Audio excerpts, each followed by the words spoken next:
Even from Blacklist International in the previous series na yung double-ish tactic ay Triple super nga, di ba? effective. Kaya feeling ko magiging magandang start ni Andoryu. It's about time. It's Smart Omega versus Aurora. Casters, it's go time. Simulan na natin ang bakbakan para sa ating star Welcome match to ng Mobile week Legends. number 2, Smart Omega versus Aurora. Kaabang-abang kung paano nga ba talaga ang magiging palitan nitong ating dalawang teams. So sa mga nag-watch party, sa mga streamers natin dyan, eto na to. Ito na yan. Bakbakan na akong bakbakan. Again, naging mainit ang usapin mula kay Cap Mamba at dito kay The Hitman. And yan ang ating aabangan ngayon kasi, again, pang-8 unique hero na ito ni Chaka. Diba, itong Joehead na to, remember, ito yung maganda sa identity na pinapamalas ngayon ni Chuck Noel. Kahit ano, versatility ang ibibigay ng Smart Omega. Oh, parang unpredictable din kung ano yung mga gagamitin niyang hero. So pagdating sa draft, parang hindi mo malalaman kung ano nga ba talaga yung ibibigay sa kanya dito ng kanyang mga coaches. So ano man muna ngayon restricted na sabihin na nating areas muna ang pinupuntahan ng mga players sa Sacred Hammer na nga doon.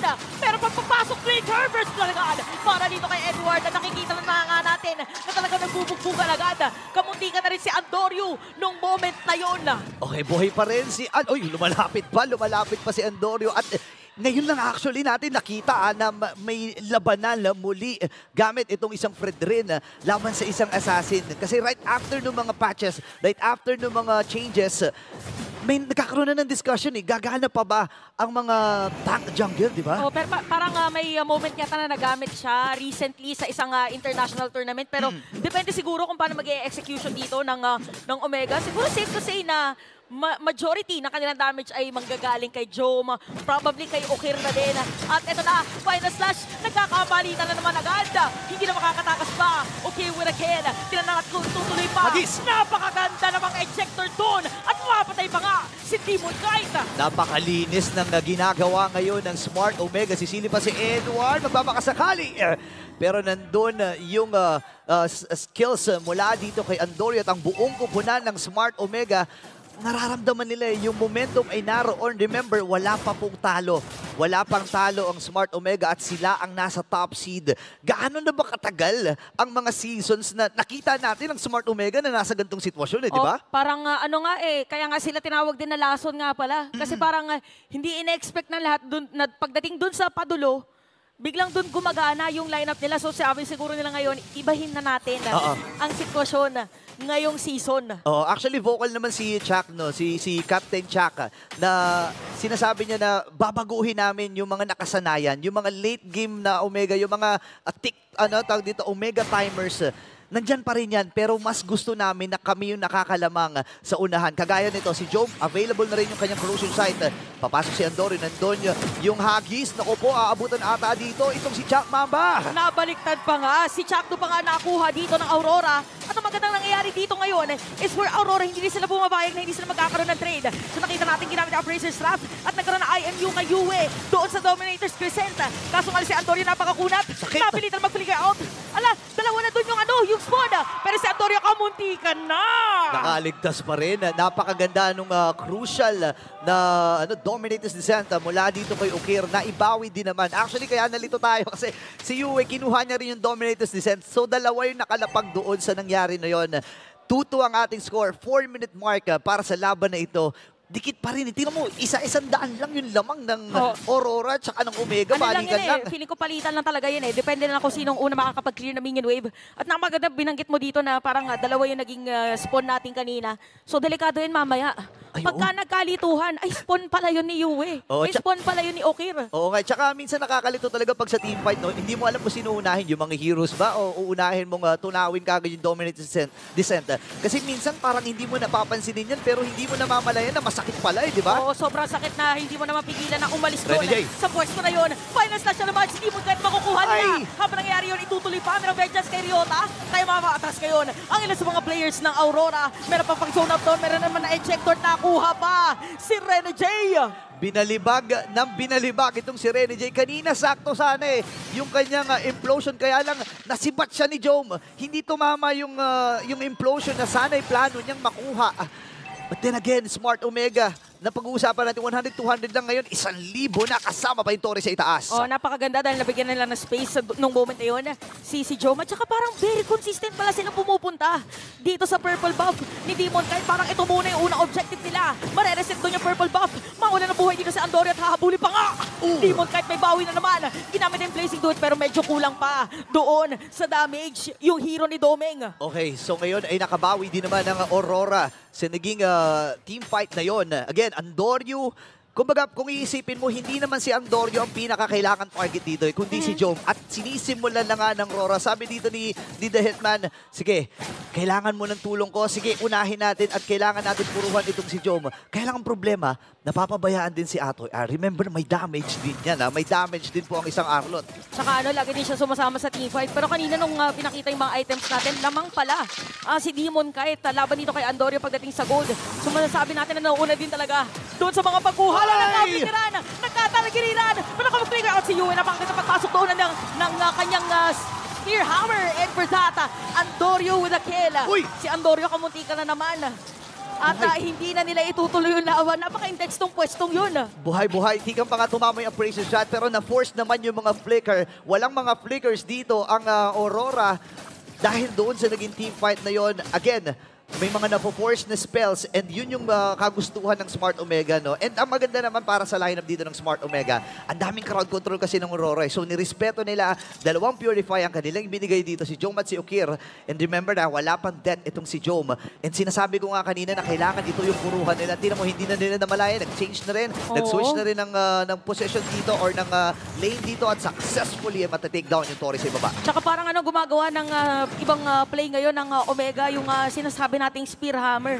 Parang sinispear nila yung Sacred Hammer ni Ren J anytime. So turtle ngayon, kanina mapupunta kay Andorio pa rin at nagkatalunan na ang mga players natin ngayon. Ginamit na naman dito ni Edward, killing spree na para sa kanya, si Ryota kamunti ka na. Double kill para dito kay Edward and Yue with the kill.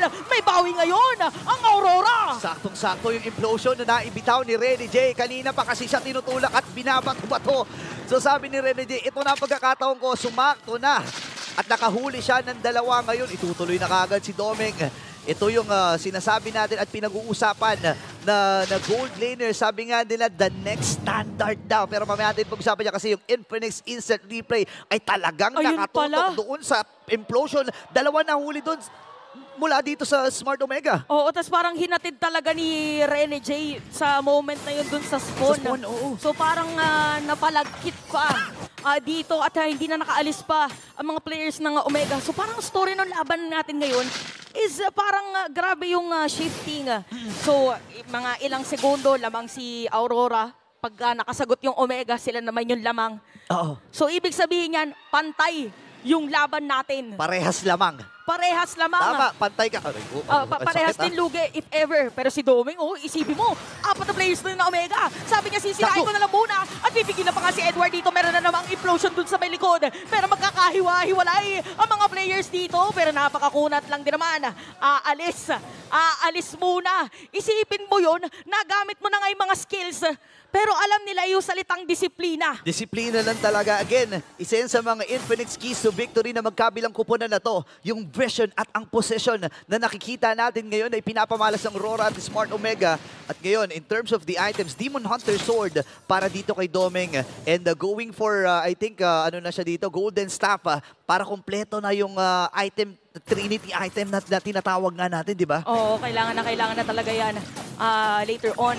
Oo nga, kompleto diba? na pala. Pakompleto na Kay, no? oo, tas kay Jom, ang kompleto na. So, almost na para kay Domeng, kay Jom dito, nandun na yung wala mga kasi, items na kailangan niya. hindi kasi nagsapato si Jom no? Nakayapak lang. Nakayapak lang itong si Jom. Hindi pa Kasi inaaya Hindi mo naman kasi kailangan bumili ng sapato, sabi ni Jom Unang-una, may Spear of Destruction ako. Any moment, pwede akong sumama doon sa mga team fight na gagawin. And maganda ito kasi again, nakapondo na kagad. Available na rin naman para dito kay Domeng. And ngayon na yung Lord ay sinisimulan na ng Aurora. Oo, narinig na din yan. Kailangan dito may taga-front for Aurora dahil assassin nga naman ang gamit dito ni Demon Kite. By the way, si Yue pala ay at 2-0-5.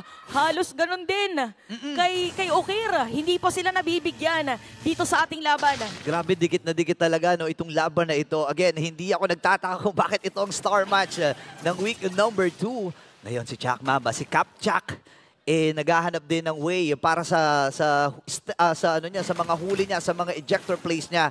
Pero ang ginagawa nila, nilalagay nila sa mga isolated place dito si Jome. Diyan ka lang muna sa sa off lane, no, Pigilan mo yung kamay mo. Pigilan mo. Oy, meron conceal. Kina si Edward pumasok doon. Napakaganda paggamit doon na implosion. Pero habang nangyayari yun, lumibat na yung robot. Si Chak na nakuha pa ka. At si Andorio patay na rin.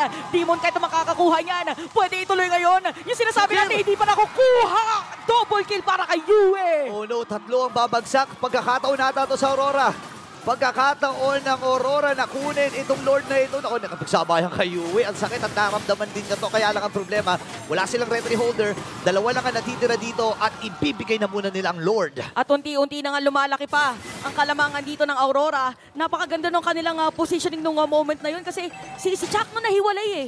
Parang napunta siya dun sa may gitnang bush or sa river ng gitna na river. Middle river. Middle river. Side. Okay, tama. Basta yun. Yun na yun. Kasi nga, sabi ng Aurora, nailagay kasi yan sa Infinix Keys to Victory namin. Kailangan naming mapamamba out. Itong si Chak Mamba, no? And naganap nga yun kanina. And obviously, nakakalamang na dito ang Aurora. Kailangan dumipensa muna ng Smart Omega. Pero dun sa may gilid, si Renegade nag-aabang ng pagkakataon.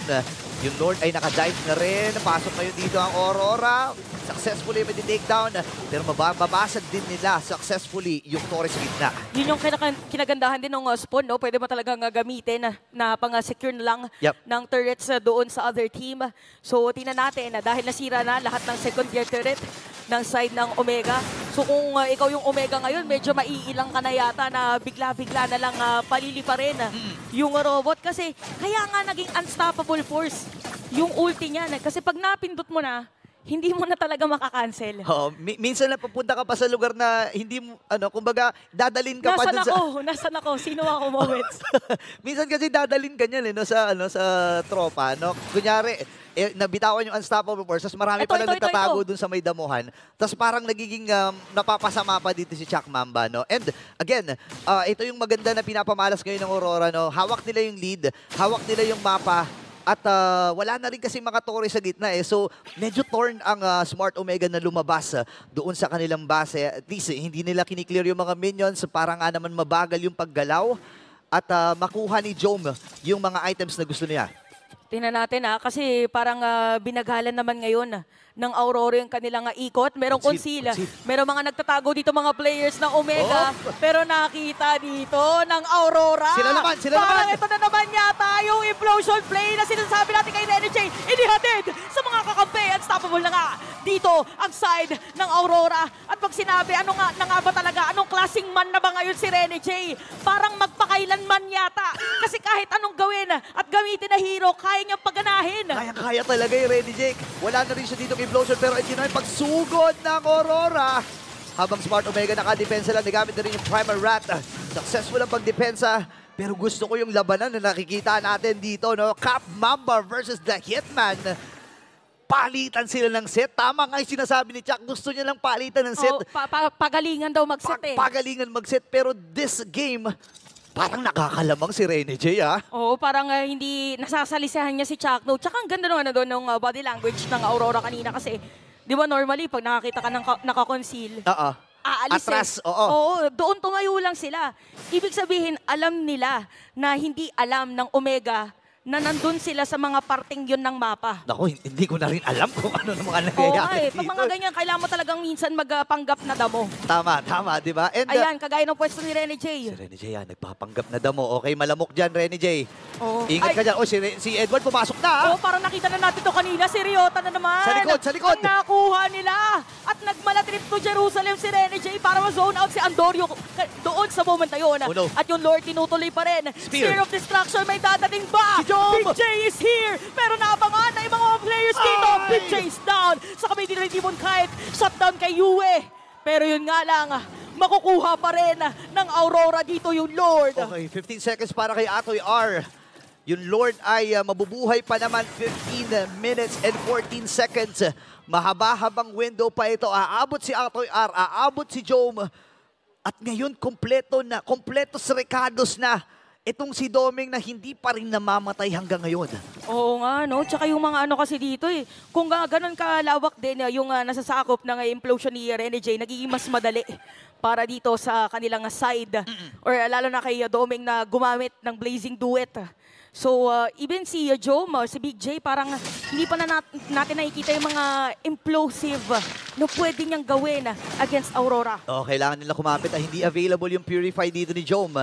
Any moment, pwede siyang target din dito ng Aurora. At doon na yung Lord sa may bandang gitna at bumira na doon sa may Torre. At ngayon, kakapit muna ang Smart Omega. Ang puso ng barangay, kinakatok na yung barangay hall. Nandun na sa may pintuan. At nasasalubungin nila itong Lord na ito. Pero meron pang second wave ng mga minions na kasama ito. 8K ang lead ng Aurora. Si Doming, nagpaparamdam na rin. Masakit na yung mga hits niya. Oo nga eh. Tsaka ano dito, parang kung ikaw naman yung Omega, parang abangan mo, sino ba magsiset up play? Si Edward o si Rene J? Di ba kasi parang nagkakapalitan lang sila. At ito yung mga nakakatakot usually. Binanggit na natin. At nabanggit mo pala kanina, yung Omega timers na tinatawag natin. And even yung Moskov, pag umabot sa late game, alam mo na ang damage na pwede niyang ibigay. Yeah, and actually kung titingnan mo rin, no, ang Smart Omega, ready naman sila sa mga late game na fight. No? Pero kasi, kung babalikan natin, ayon sa mga history, ayon sa mga historian, sa mga statistician. Sa mga statistician, pag sinabing late game, kulot talaga yan or carry. Uy, wait lang may babanata-nata dito sila. Okay, ginamit na doon yung Wither Crown. Flicker out! At inabangan pa nga! Edward is down, pero tutuloy pa rin. Ito naman yung Tracy Duet na mga set-up play. Sinabi na nga natin talaga, magpakailanman dito, hindi mababawi. Ang kagalingan ni Rene J sa magkakatak. Pero nga si Jome, maniac na nga para dito kay Demon Kite. Smiling Demon, ladies and gentlemen, ubos ang Smart Omega at narito na nakasilip sila sa barangay at kakatok na nga silang literal.